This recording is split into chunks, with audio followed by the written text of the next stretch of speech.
So, I recently got back from Malaga, and as always, I had a wonderful time there, both enjoying the culture, the atmosphere, the food, and collecting some really good, really interesting films. And on my way back here, I was watching some videos on YouTube, and I stumbled across, never really stumbled across, because I watch this channel on a regular basis anyway, Elliot Cohen. And he'd come across, and he did a video talking about uh, I buy more movies than I watch, and it was a really intriguing, really interesting video. One that I'm gonna link down below because I really think that you should check it out. It's something that really got me to thinking, and without it, this video here wouldn't be made. I do have a video showing off everything that I got in Spain. That's over on my Patreon channel. If you want to check that out, I do usually hauls from Spain, like 2 to 3 times a year. And if you're a patron, thank you so much. And don't it's going to be coming up there within the next day. So, collecting. We often talk about how much we have in our collection, and we talk about what we don't have in our collection. Prices, how things are, how things are changing that way, different formats. But we don't talk enough about the most valuable piece of our collection. And that's what we're going to talk about right here today in the Call to Cinema.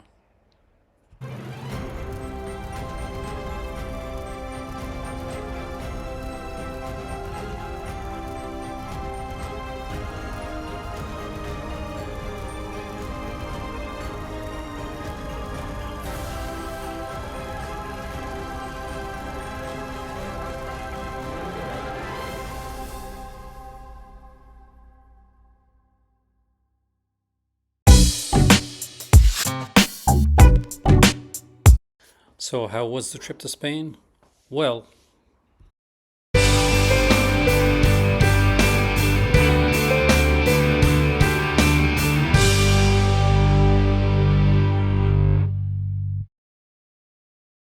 needless to say, I really, really enjoyed myself.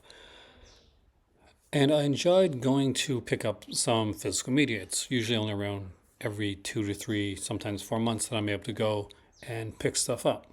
There was a point in my time as a collector where I would panic buy, and I would go to grab and as much as possible, and I'd spend hours in the stores just making sure I didn't miss out on anything, checking and rechecking everything that was possibly available. Nowadays, I don't normally spend as much time in the store. I'll go in and see what I want. I'll look around a bit. If I have more time, I'll soak it in and just enjoy it. But I always try to not grab everything, not have to panic buy, and just get the things that I really, really want. And not all of those. I like to leave things for the next time that I come, for treats and surprises, in hopes that they'll still be there. And if they're meant to be, they're meant to be. Which gets to the most important resource that we have. I am a collector of physical media. I'm on many things, and here's the thing. I have over 10,000 movies in my collection. That's after weeding some films out. Much like Elliot, because our collections are as extensive as they are, we get asked the question a lot, do you really get a chance to buy it? Do you ever find yourself with a bigger watch pile than you want to have? And I think at times we all have found that.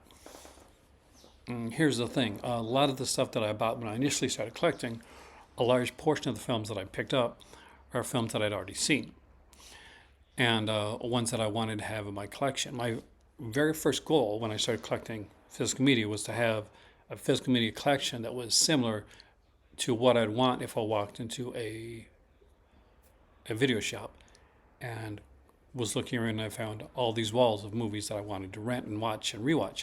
That was my initial goal when it came to collecting physical media. I think by this point I've surpassed that. So as I get older, And as I find I get more time to look into a lot of this here, I ask myself about that actually, about where I want to equate that time, because that's an important part of collecting, and probably the most important resource that you have is time. Will you have enough time to watch all the movies in your collection? Do you want to? Are there ones that you keep putting off and you haven't really figured out why you're not watching them or why you put them off? Because you're excited to get them when you initially got them, but there's always something else. And as long as there's always something else that comes up, and then you find that you get that something else, and that gets put off, so that you can get the next thing that's coming out, eventually your pile stacks up to a lot of films that you haven't watched and you may not get around to watching. And some of them, after you had them for a while, you start to realize maybe you weren't as excited to buy them and watch them as you thought. And it happens to all of us during sales and events and announcements. We get excited about things because we become part of a crowd. We become part of this whole kind of group mentality of like wanting to have what everybody else wants to have and have it not always what we want. We just follow along. And I know this not from a place of judgment, but because I did that. I did that a lot, actually. I looked at things that were coming out, and I went on forum sites and watched videos and other YouTubers like myself, and I got excited about things. And in retrospect, some of those things stayed on my shelf, and other ones I watched, and I wondered, even when I was watching it, when I was going to put it on, why I got excited about it in the first place. When it comes to collecting, when it comes to your collection, especially when you're going to be sitting down to watch a movie, which could go anywhere, from like 70, 80, 90 minutes to some of the longer, bigger movies that can run over 2.5 hours long. Sometimes you get those epics, Lord of the Rings ones that run like 4. You really have to decide what is for you and what type of films you find yourself going back to. So one of my things that I wanted to do when I went to Spain this time was look into movies that I knew I wanted to invest time in. And if it wasn't something that I wanted to come home and watch, that I wanted to put on, well, why was I buying it? What would the whole focus for that be? Then I'm buying it just to buy it, and I'm not buying it for the reason that I should be. I'm buying it to put something on my shelf, and I didn't want that to be the case. So here are 2 of the films that I picked up, and I'll explain to you why exactly these fit that criteria.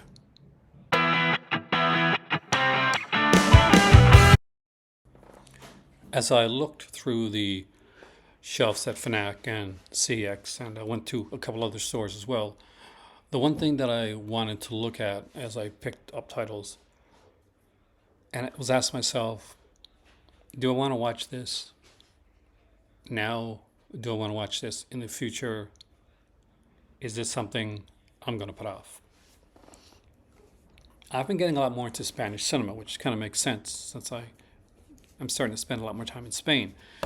And I've been collecting things like Finite, which is an amazing company that comes out, I think, from the edition 79 label. And basically it deals with a lot of the kind of the genre stuff from Spain, the Armando, the Osorio, the Paul Nashis, the Grows.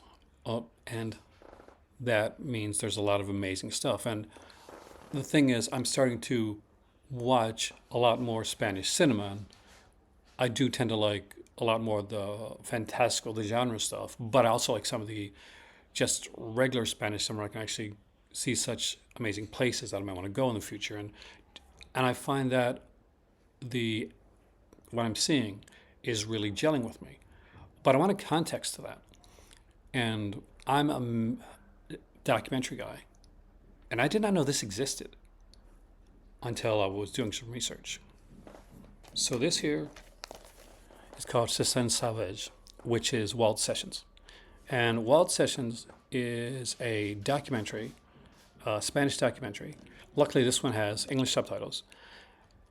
And it's about Spanish exploitation cinema, running from the early 60s to 1980 to the 1980s, around 82. And it's really important because not only is it looking at the Paul Nashes, the Osorios, looking at the Picard Simon films, it's, as you can see, it's going into all these different genres, and it's explaining why this type of cinema was important and why it was important for when it was important. It was coming out of a very oppressive regime in Spain, and films were finally allowed to breathe, and so were a lot of the public and the people. It was a bit of a celebration of freedom, and so when you're watching these exploitation cinema from this period, you're not just seeing exploitation cinema. You're seeing a celebration, a joy that couldn't have existed before this. So this is the documentary, and it is amazing. They talk to an incredible amount of people on there. Antonio Mayan, if you watch any of Jess Franco stuff, he's listed on here. So first off, it comes with this here neat little. It also comes with a CD soundtrack, a booklet, and of course, poster. Now, thing to know, if this is something that interests you, at least for this edition of the film, it's extremely limited. How limited? Well, I'll show you. See, mine is number 305 of only 500. I've watched this 1.5 times because the first time I started to watch it, I was extremely tired. It was the day after I got back. And so I was kind of dozing off, not because of the film, because my body hadn't gotten a lot of sleep. So I saw about half it, got up, and a few hours later I found myself rewatching it again. And I'm going to tell you right now, before this week is over, that'll be watched yet another time. Also, because I am looking into Spanish cinema, because I do love that aspect of it, I also picked up this up here. So this is Alex de la Iglesia, and it is 6 films by him, and it starts in 95 and goes to 2004.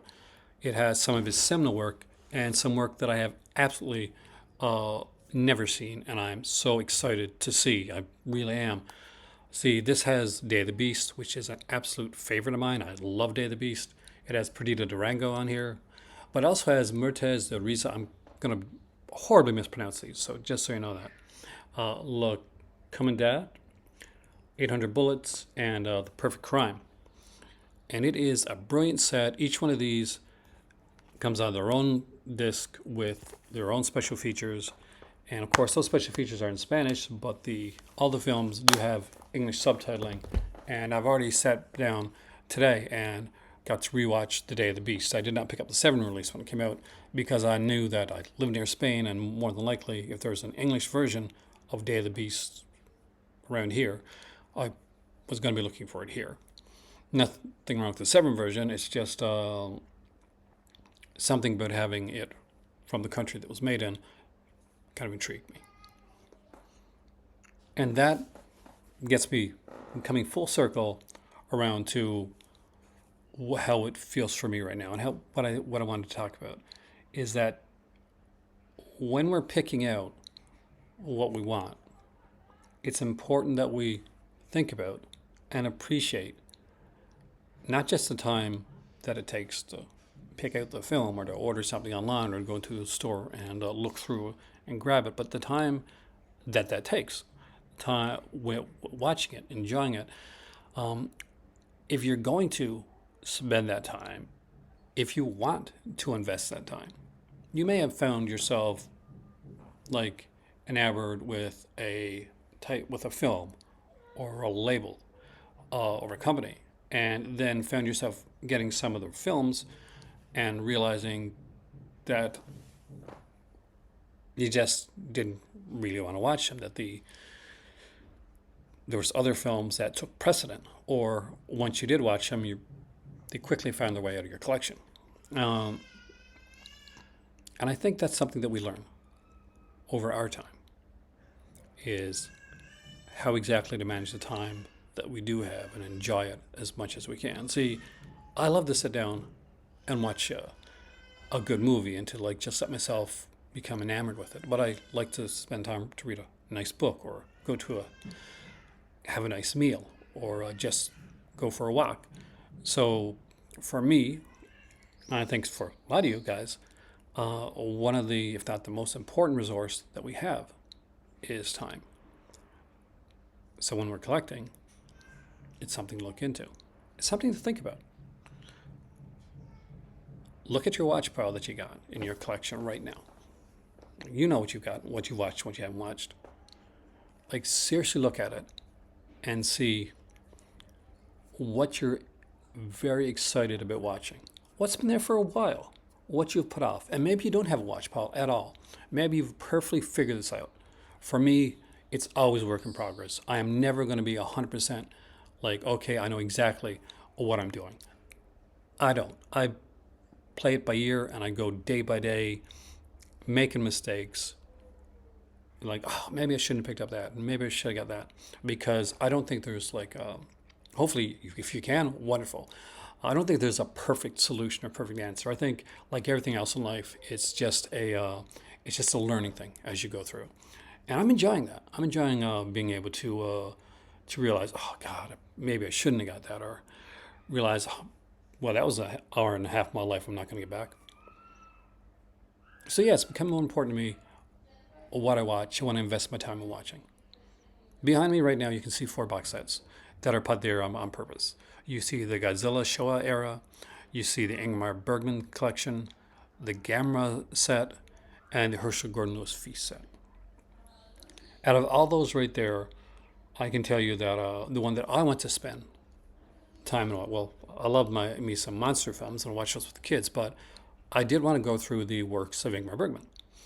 And I can tell you right now that for my better half, who has no interest, that for her would be a waste of her time. So it's not something that we would watch together. She doesn't like the director. She has no interest in him. She finds him boring. I enjoy, but it's that being said, I'll go through them at a leisurely pace. It won't be like kind of marathoning them, as I think you're supposed to do. Herschel and Lewis, the documentary, I really love, and some of the films are fun, and I think I'll put them on to watch here or there. But I say out of like all of these here, probably the Herschel and Lewis Feast will be watched the least. Now the documentary won't. I'll get my money back in the documentary alone, and some of the films on here are actually a lot of fun. But there are movies in my collection that I'm probably not going to go back to anytime in the near future. There's ones that I have been in the back of my head putting off. Yeah, so you won't be seeing me getting any more Cardona stuff unless it it really stands out in the future. But that being said, I think I've taken up enough of your time. Let me know what you think in the comment section down below. Let me know about your watch pile. Is it big? Has it gotten smaller? Have you found a way to actually maneuver that and work with your so that you are getting the releases that you really want to get? For me right now, I know what I'm going to do with my time. I just finished watching Day of the Beast, and it's been a bit since I've seen Perdido Durango, so I think I'm going to check that out next. I'll see you next time here on the Call of Cinema. Like, share, subscribe. If you want to do something extra special, the link for the Patreon is down below, and we would really love it and appreciate it if you joined us. We do a monthly magazine over there. I do exclusive video hauls over there, and I'll be expanding to put even more videos in the near future. I've been working a lot behind the scenes to make sure that that's worth your time. So take it away, subscription sloth, and I'll see you soon. Oh God. Subscription sloth here. Just want to remind you that I know in the summertime especially it can be super warm and lazy. But if you're liking this video, make sure to like, share, and subscribe. And if you want to go that step further and join the Patreon, there's a link for that down below. You can super sticker, super chat, or donate. But above all, just lie back and enjoy the video, because that's what I'm going to do.